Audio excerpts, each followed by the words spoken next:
All right, everyone, you have just tuned in to the Steel City Blitz Steelers podcast presented by 26shirts.com/Pittsburgh. And we are 0-3. I don't really know any other way to start the broadcast by saying anything other than that. But that's the reality. And to make matters worse, I am hosting this podcast from my daughter's bedroom because, well, she's away at college. It was empty. It's quiet. And earlier this week, my refrigerator leaked into my basement.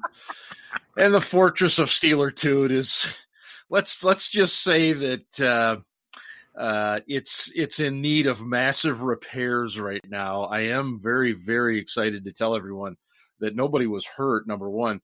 And probably more importantly, none of my Steelers paraphernalia was hurt or damaged in any way. However, I already have one couch that I had to destroy with the old Sawzall, and I'm waiting to get back down there to see if all of our electronics still work too. So it's been a fun week here in the Steel Dad household. So it's actually kind of nice and quiet up here, and no dogs or cats to bother me. So, and I know you're tired of hearing about that. So listen, I'm tired of talking about it. So the Steelers are in fact 0-3. They come home to play the Bengals on Monday night after the tough loss in San Francisco. Yeah, you're correct. You're right. I still try to be proper at times, but yeah, for the most part, it's bungholes. Ben, I'm just going to put it to you bluntly. At 0-3, does this team have a chance to make the postseason? Well, they're not mathematically eliminated. But I would say their chances are very long right now. Yeah. And leave it at that. I just, if they go 8-8, 9-7, I'm going to be pretty pleased. And I don't know that that's even going to happen. I think this could be the year that we finally have a losing season, and it'll be the first time in 15 years? Long time. Never under Mike Tomlin, but yeah, long time. And you know, I mean, you look at the schedule, and they've got obviously Cincinnati, and then they've got Baltimore, back-to-back divisional home games. And then they go off to the Chargers in Los Angeles. Believe me, we don't want to discuss Mike Tomlin on the West Coast any more than we have to. You know, and then you got the bye week, and they come out of the bye with 3 straight home games: Miami, Indy, and the LA Rams. So I'm hopeful they can get to 7-9, 8-8. I think it would be a bit of a moral type victory based on the way things have gone. But you know, I don't know. I'm just trying to be optimistic. They are playing some pretty bad teams this year. Okay, they've got to play Cincinnati twice. Yep. They've got to play the Browns, who aren't exactly lighting it up, twice. Nope. And I think that's actually pretty even. I'm not saying anybody's got an advantage there. Right. They got to play the Dolphins. Who else? The Jets. The Jets are horrible. I think the Ravens are going to steamroll us. It's going to be embarrassing. And I hate Ravens fans, man. But, you know, and the Cardinals. The Cardinals are nothing to write home about either. Right. So I think 7-9 might be realistic. I don't know that 9-7 is. Mm-hmm. Okay, I just don't. And, you know, we're going to have to hope for growth and recognize the fact this has officially become a rebuilding year. It has. It's now a young team, and they're going to make some mistakes. And some of the veterans that we've picked up as free agents are doing okay, and some are doing, you know, Mark Barron not so well. So we're just gonna have to live through it and then reassess things at the end of the season. I don't understand why there seems to be this tendency by Steelers Nation to blame it all on coaching. I'm sorry, I just don't. Mm-hmm. And I'm not saying the coaching has been great. Oh yeah. But when players can't execute basics like blocking and tackling and catching the ball and throwing it to open receivers, I don't care how good the coaching is. It doesn't matter how good the game plan was or how good the play call was or any of that. People giving the players a pass to me is absolutely ridiculous. It's ludicrous. They're playing like shit. And it's not, again, about the coaching. And trying to relay your experiences from high school to what professional athletes go through is also ridiculous. And well, I'll leave it at that. Yeah. I think a lot of people do that because it's the only way they can relate. And it's you and I have been around long enough to know that it's really not relatable. It's two completely different things. But I'm going to take like this really easy road here and just say it's the coaches, it's the players, it's both. I just think that this has been the perfect storm of guys just not performing on the field, coaches not always putting guys in the best positions to perform on the field. We keep seeing the same mistakes after 3 weeks. As you mentioned, when you don't catch the football, when you don't block well, when you don't tackle well, when you don't cover well, you're not going to be successful. I mean, I never dreamed there would be a scenario where a Pittsburgh Steelers team would get 5 turnovers and still lose a football game. Yeah, it absolutely boggles my mind. I mean, they should have gotten at least 14 points in the first half. Mm-hmm. Maybe more, but at least 14. And had they scored touchdowns in those 2 short drives, they would have won. Yeah, the game was over. May not have been pretty, but it would change the entire context of the game, put a lot of pressure on the Niners, and they would have won. And I strongly believe that. And you can blame it on the play calling, but I've watched the film. Yeah. Rudy missed open receivers consistently on that drive, on both those drives, and they went nowhere. And it was just like, dude, what is going on with you? I will say one thing, and I want to throw one compliment out there since we're doing a lot of bitching. Yeah. I did not see any blown coverages this week. It seems as though the addition of Minkah Fitzpatrick was probably a very good addition, because that's the only change they've made back there. And there haven't been any blown coverages. Now, they did give up some touchdowns on pass plays, but the coverage, while it wasn't great, it wasn't a blown coverage. Nobody was standing there wide open. And Garoppolo did throw a couple of dimes on some touchdown plays that I was like, wow, okay, that's that's going to happen. Sometimes the other guy makes a play. I don't want it to be a case where somebody forgets to cover somebody and 2 guys are pointing their fingers at each other going, well, I thought you had him. No, I thought you had him. That, to me, is frustrating as hell. At least if our guys are trying and they fail, it's like, okay, well, he made an effort at least. At least it's progress. Right. You know what I'm saying? Right. Oh, definitely. Yeah. And let's kind of stay on that vein because, and we're going to talk a little bit about Mason Rudolph and what we thought of him. And Ian did a really, really nice breakdown of literally every one of his dropbacks this week. But Minkah Fitzpatrick, I thought, Ben, that right away I noticed that things seemed to be, and I guess the word I'm going to use is stable. It seemed to be more stable back there. I was a little bit surprised at the amount of times that Keith Butler had him up on the line of scrimmage. Now, by surprise, I wasn't upset necessarily by it because he made some plays. But at the same time, I was kind of hoping he'd be back there to stabilize things on the back end a little bit more because we have seen so many issues of blown coverages, miscommunication and stuff. What was your overall impression of him on relatively short week learning the Steelers defense and playing?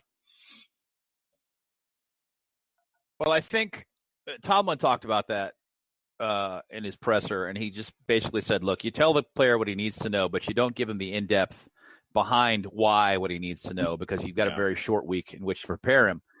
So they gave him the what last week. They didn't give him the why. He used his instincts as to why that stuff needed to be in place.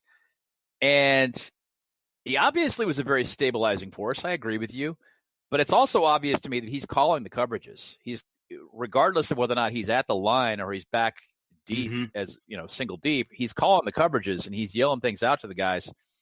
So it's working out thus far in our favor, and I'm pretty pleased. The guy's got to he must have some pretty good football smarts. Absolutely. Based upon what I saw. Well, and that's what I was going to ask you because, I'm so tired of hearing, and this goes back to the LeBeau days a little bit, but so tired of hearing how complex and how difficult the Steelers defense is to learn. But yet this guy comes in in less than a week, knows at least enough to where he can go out and make calls and make plays. So it just leaves me kind of, smashing my head against a wall at times. Like, what does that say about the rest of the guys on this team if we're struggling to pick things up and he just walks off the street? So I agree with it. I think he's got to have some really, really good football acumen. And I think we know he does. Mike Tomlin talked about that. If you go back to the draft the year before, I mean, he liked Fitzpatrick. There was no two ways about it, but he also knew there was no way in heck that he was ever going to be able to get him because he was going to go so high.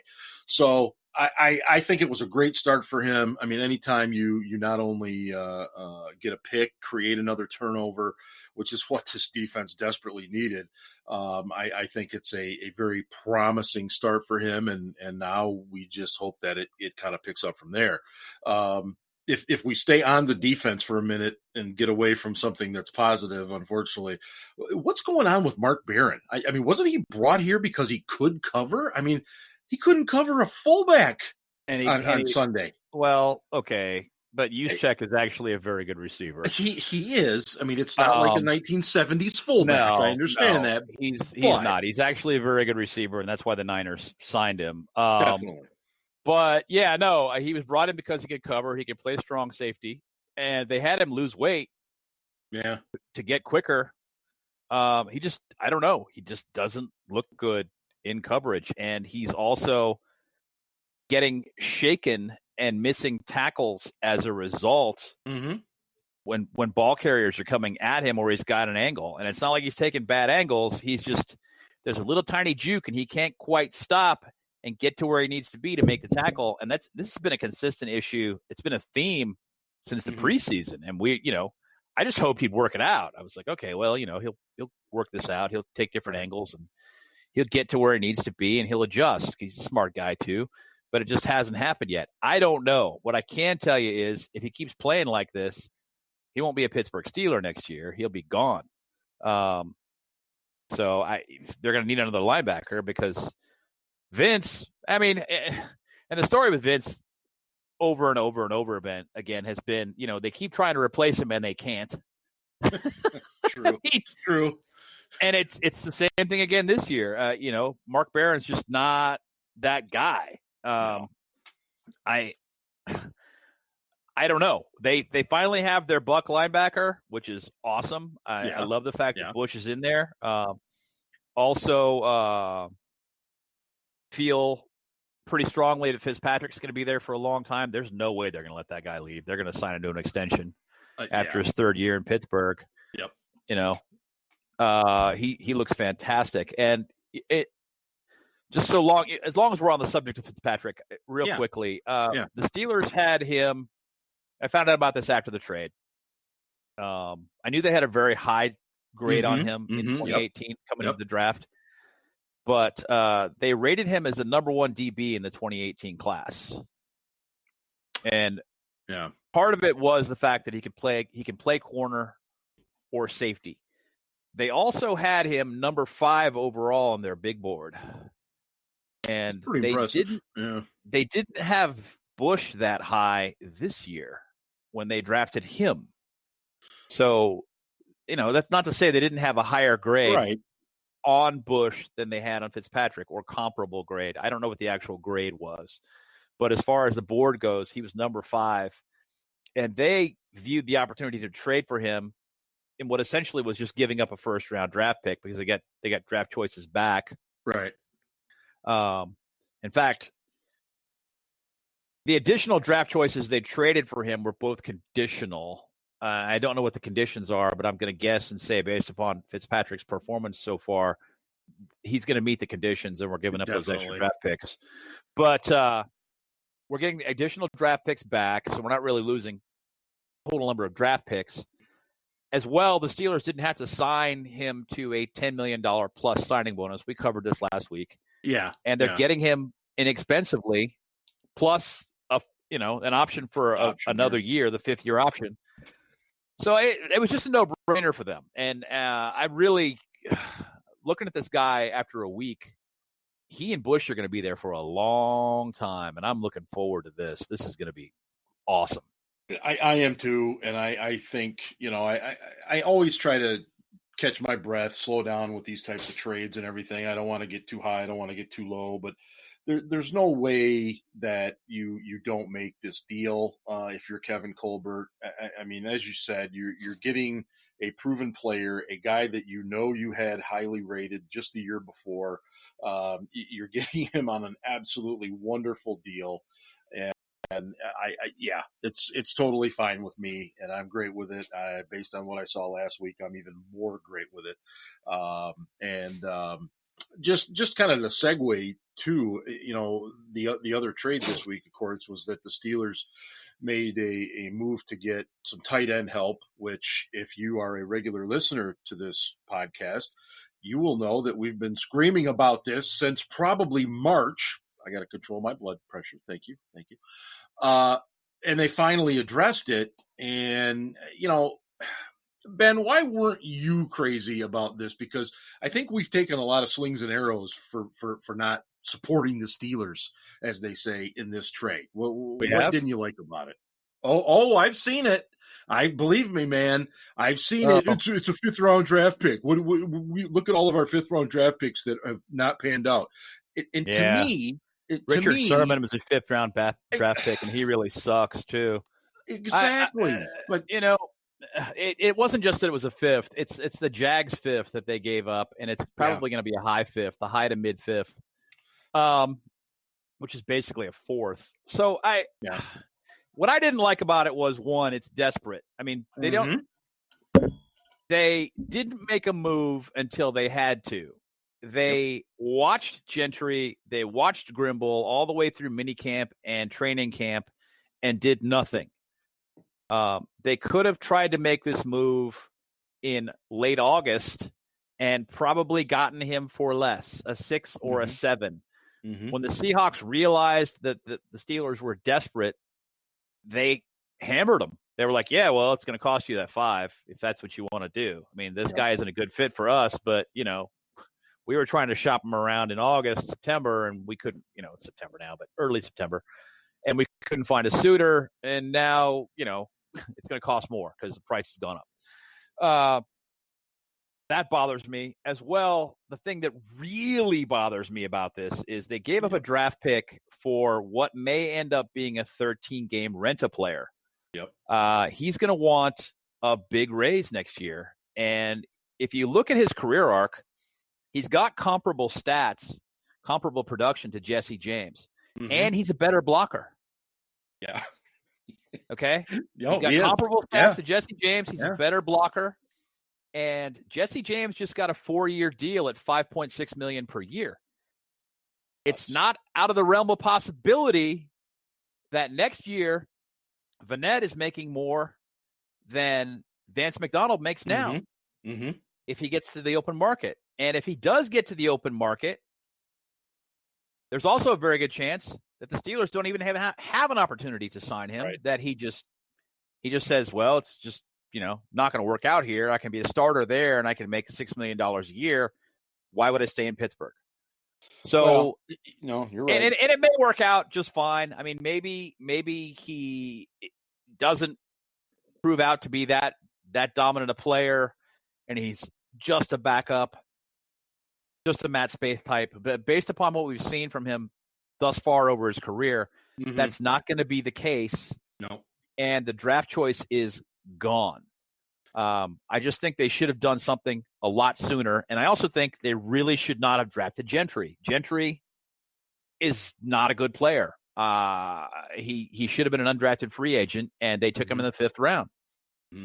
So I see where people are coming from when they're like, yeah, so what? It's a fifth rounder. Well, yeah. I mean, if you look at who the Steelers just took in the fifth round, I guess that's why you feel that way. But fifth round draft picks can actually be very valuable. Well, and that's exactly where my viewpoint, because I've agreed with what you're saying. And to me, it's not only that, yes, maybe you strike gold with a Richard Sherman or something like that in the fifth round, but those picks, like those fourth, fifth, sixth round picks, can also be used as part of a package to move up to get somebody that you're really, really, really high on. And if you get rid of those, now you lose that opportunity as well for, as you mentioned, a guy that his career best is 29 receptions. He's going to go over 29 receptions. And now you're going to get into that ballpark area that you just mentioned of how you compare him to Jesse James, and you look at the really nice amount that Jesse James got, and he's still a number two. Even, he's kind of a borderline 2-3 tight end right now for the Lions, making really good money. So, that's what we're looking at when we look at this. It's not that we don't like the trade because they didn't need a player at tight end. They desperately did. We wanted that to happen a long time ago. We think it should have. And so now here we are. And hopefully, I think Vance is going to be kind of a game time decision coming up this week. And he's already got people kind of chirping at him because he's like Glass Joe. He doesn't seem to be able to, stay 100% healthy and everything else. So you could be looking at Nick Vannett as being your starting tight end for a decent portion of the season. So, it's what we do. We criticize, we are critical of a lot of these things, and we give praise when we need to, and we're critical when we're not. But since we're hammering away on Colbert for this dumb trade, let's talk about the Fitzpatrick trade. That was a great trade. I mean, I know we keep harping on that, but I firmly believe that was a fantastic trade. And when you can trade for a player of that caliber, even with a first rounder, you do it. So I'm really pleased that Colbert was aggressive on that front. On this trade, I'm not as pleased about it. It's not the end of the world, but I just don't think you ever should give up even like a 4 or a 5 for a guy who's going to be a 13-game rental. And I agree. I'm afraid that's going to be the case with this guy. But, hey, since we're talking about Kevin Colbert, let me ask you a question. You got it. Kevin Colbert's contract expires after the draft next year. And there's an awful lot of speculation that he's done in Pittsburgh after that happens. And his behavior this offseason and this season has been very anti-Colbert, to say the least. He's been very aggressive, making a lot of moves. Does it seem to you like he's maybe on the way out? I do. I mean, part of it is that, and Scott Kasmer, Football Outsiders, who I think is really, really good at what he does. He tweeted this kind of after the Vannett trade. He basically said, where was all this aggressiveness 2 or 3 years ago when this team was a hell of a lot closer to an AFC Championship Super Bowl type run? Now we're being aggressive after your starting quarterback goes down. I mean, what's happening here? And it's not just un-Colbert like, it's also un-Steelers like, and it's just, I think it's got everybody kind of, like, what's going on? Why are we doing this now? And I firmly believe, Ben, I just got this feeling that he's going to move on, whether or not that means retirement, whether or not that means he goes and works somewhere else. I don't know. I just get the feeling that the whole Antonio Brown thing, I know I'm not supposed to mention his name out here, but I did. I just got a feeling a lot of it rubbed him the wrong way, and I think he's just playing out the strings, so to speak. And it's kind of like, hey, Mike, you want this tight end? Sure, let's go get him for a 5th. I don't mean to make it sound quite that simple, but yes, that's the feeling I have. I think he's on his way to being done. And at this time, don't ask me anything about replacements because I'm not going to even worry about that until I know more about it. So, where are you on Colbert? I get the same feeling, and I've asked around, and I mean, nobody knows for sure. There's just a lot of speculation that, they think that he may be hedging toward a retirement. And, there are other people speculating that he's going to take a year off and then go to work someplace else. Very possible. I don't know. I guess we're going to see what happens. It's been stressful for him. I get that. I don't see him throwing any shade at anyone on the way out. That's just not like Colbert. Correct. As well, he's a Pittsburgh guy. He's lived there a lot of his life. North Catholic. You kind of have to wonder if he's actually going to leave. So I don't know. Yeah. I guess we'll see what happens. Maybe he's just winding things down and he's just going to retire. I don't know. Yeah, I don't either. That's just what my gut's telling me as I sit here on September 26th. But I do want to thank our sponsor, 26shirts.com/Pittsburgh. Right now you can get the Pens-themed T-shirt, Reservoir Pens. If you know anything about the movie Reservoir Dogs and the movie poster, it looks just like that. It's kind of a neat little play off of that. But $8 goes to the American Cancer Society of Pennsylvania, so please consider that. And like we've said all along, they're great shirts. They're really comfortable. They're durable. You can wash them forever. The graphic stays the same. The color stays the same.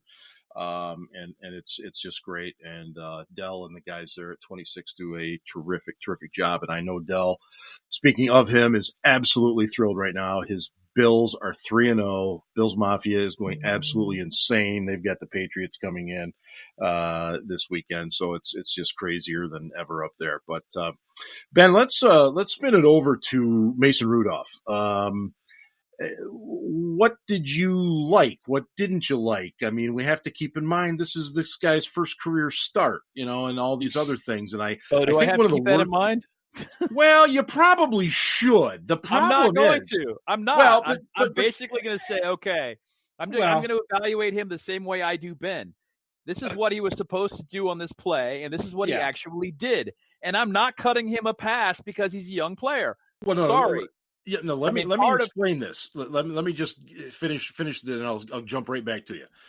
And I think one of the worst things that happened to Rudolph had nothing to do with the game versus San Francisco. I think one of the worst things for him was Daniel Jones, rookie, showing up, his first career start, going off the charts, winning a game. I think everybody just automatically looks over at that and says, well, why didn't Rudolph do that? I mean, people, I can't even express how differently these situations are. But anyway, what did you think of Rudolph on Sunday?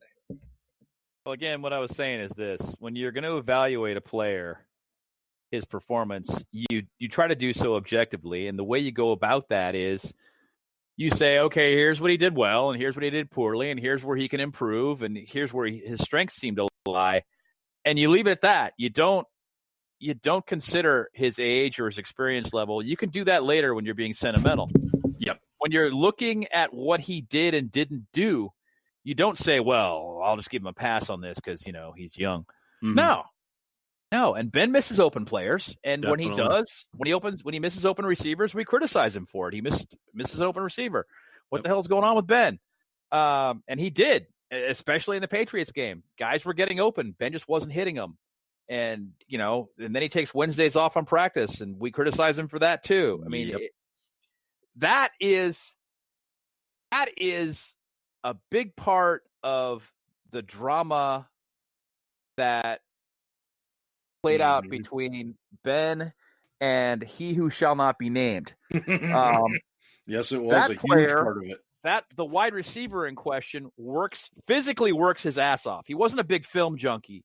Nope. But physically on the field, the guy works his ass off. Never takes any days off, ever. Ben has a bad game, isn't performing well, and takes Wednesday off anyway. And then on top of that, when he does practice on Thursday and Friday, he acts as another coach, which he should. He's starting quarterback. But he acts as another coach, and he coaches the skill position players very hard.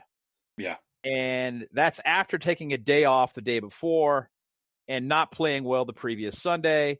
It contributes to a grind where guys start to resent him and look at that and go, what the hell? Why is Ben taking a day off when he played like crap? He's taking a day off when he's healthy. Meantime, this guy over here who he's got a beef with absolutely busts his ass. He never stops. Yeah. So it contributes to it. If you're a player, you want to win, and you want to see the guys around you work as hard as they can to win. And that's another thing that we criticize Ben for. And I'm only clarifying all of these things because we have taken some grief for criticizing Ben for taking days off. Right. Well, you know what? Sorry, he deserved it. Yeah. So, Mason, getting back to your original question, I thought he played better in the second half than he did in the first, which was promising. He wasn't afraid. He wasn't as afraid to make mistakes in the second half. In the first half, I thought it was atrocious.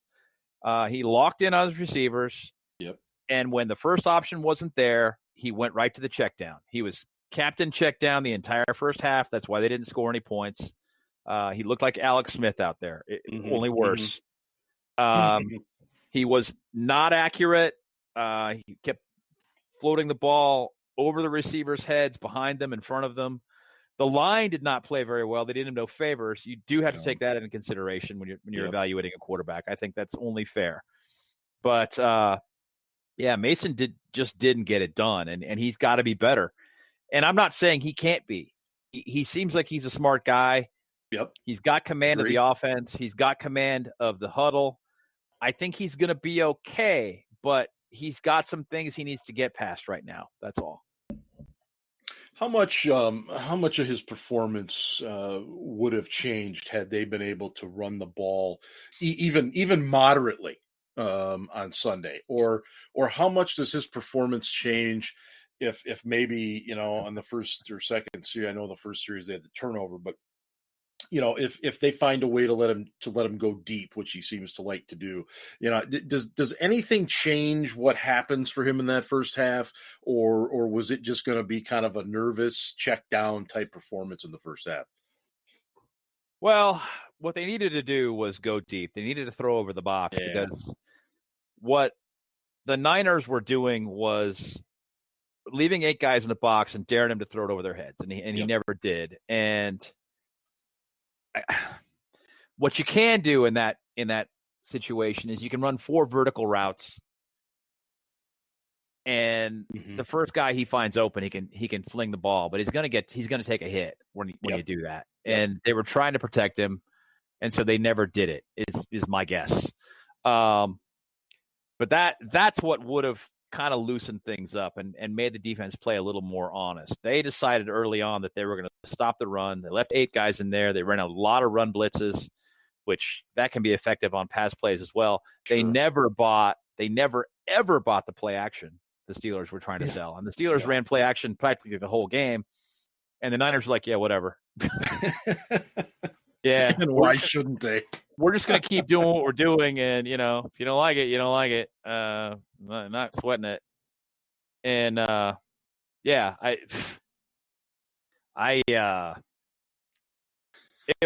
would it have helped him to have a running game? Yes, it would have. Yeah. But I think the Niners were dead set upon letting them establish the run game. And so he had to try and throw it over their heads. And he just didn't. He didn't get it done. And I'm not saying that wasn't, by design. But, he had a couple of long pass plays. It didn't seem to make a difference in the defense's approach because, they were winning and they were performing well. So why change it up? I was impressed with, his overall ability to kind of hang in there. I think after that first half, a lot of guys would have been pretty down, but clearly they did a few different things and came back out. And I was impressed with the San Francisco defense. That's not an average NFL defense. I think they're a little above average. I think that defensive line is good. I think they got some good linebackers, obviously some decent secondary guys, but and I agree with you. I think he was locking on.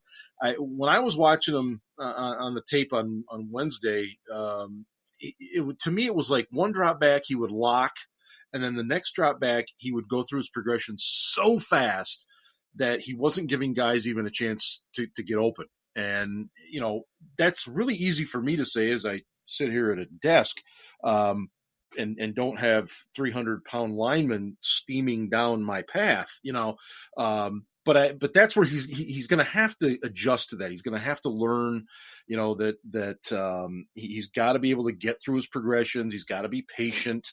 He's and I think they gave him. Did you get the feeling they were giving him kind of just half the field to read in the first half? They weren't even giving him that much. They were giving him one read. I mean, yeah. And I'm not saying that was the design. Right. There were times when there was an open receiver adjacent to his number one option, and he was missing him. The guy was 10 yards from his number one option, standing there wide open, and Mason didn't see him and went straight back to the check down. I don't think that was designed by the coaching staff, designed by Randy Fichtner. I think that Mason missed those throws. And I don't get it. I really don't. I thought he was a smarter player than that. Maybe he was nervous coming into the game. Yeah. He certainly seemed to know in his post-game press conference that he had not played well. And he didn't. He did not. So I look forward to seeing him improve upon that. I do as well. He'll be at home. It's going to be a little bit better, atmosphere, obviously. And we'll just kind of segue into that in our last few minutes here. The Bengals come in at 0-3. This is essentially a fight to the death, because at 0-4, you're pretty much toast in terms of making any sort of postseason run. And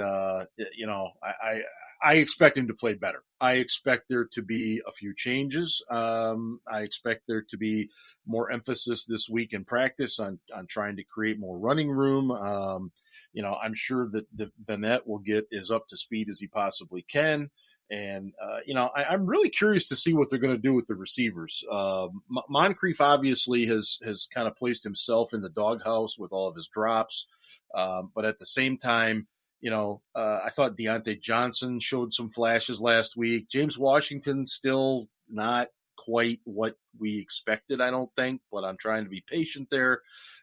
So do they go back to Moncrief? I don't know what's going to happen there, but I think Mason Rudolph plays a heck of a lot better. Whether or not the Steelers win that game, I'm not going to say that. But it's do or die time with Cincinnati coming in. We talked a little bit at the beginning, Ben, about the defense and Mark Barron and some of those things.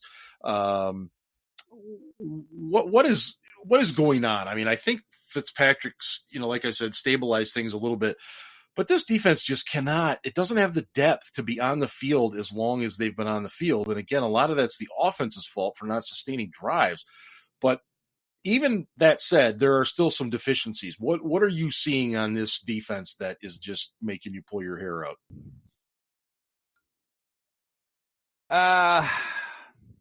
Well, a few things. First, you mentioned time of possession, and I have to tip my hat to the defense in this regard. The defense has already through 3 games.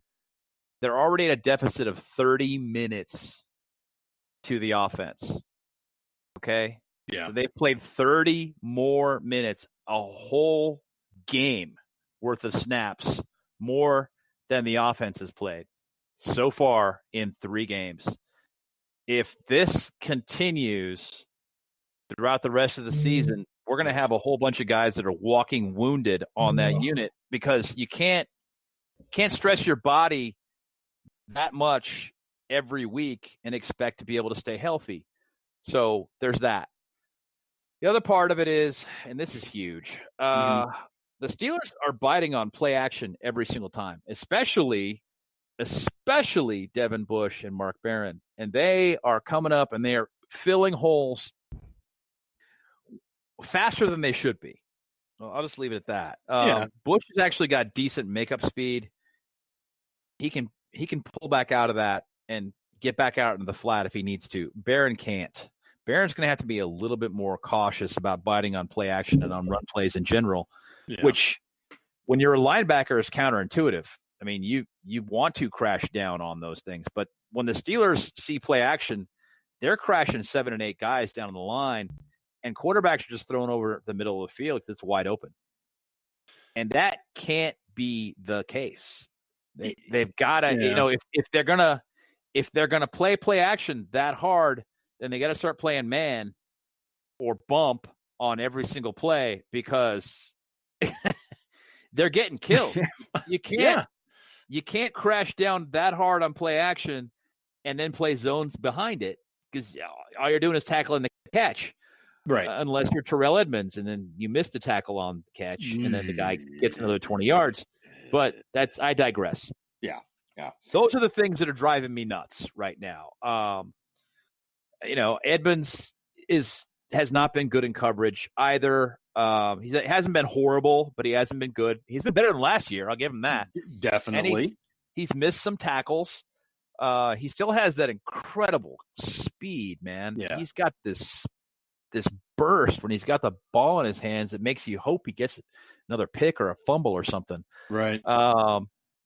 Steven Nelson has been a really good addition. Joe Hayden is still solid. I don't see Joe Hayden as a top 10 NFL corner anymore, but he's still been solid. Minkah Fitzpatrick has been very good, but it's only been one game. So I'm looking forward to more from him. But the defensive backfield right now, Mike Hilton aside, is looking pretty good. Cam Sutton is having a nice year. He is. Got to give him credit because he's a guy we weren't high on. Yeah, he's gonna get more and more snaps in that nickel position. I think that if he tackled better, he'd already have more snaps in that nickel position because the Steelers nickelback needs to be a good tackler. He needs to be a guy who can come in and support the run, and that's why they liked Will Gay there for so long. But yeah, the guys up front got to stop biting so hard on play action. Trust your teammates. Trust your teammates.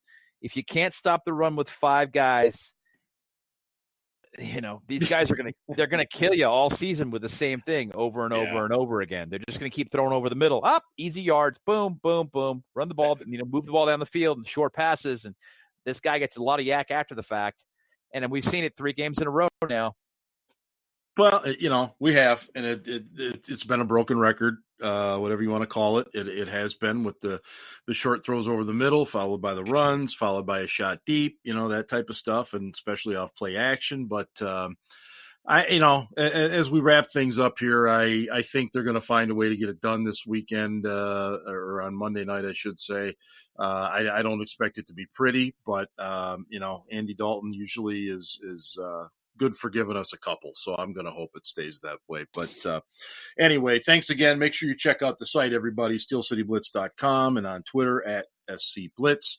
And for Ben, this is Steel Dad signing off, unfortunately not from the fortress of Steelertude. And that'll do it, everybody. And hey, go Steelers!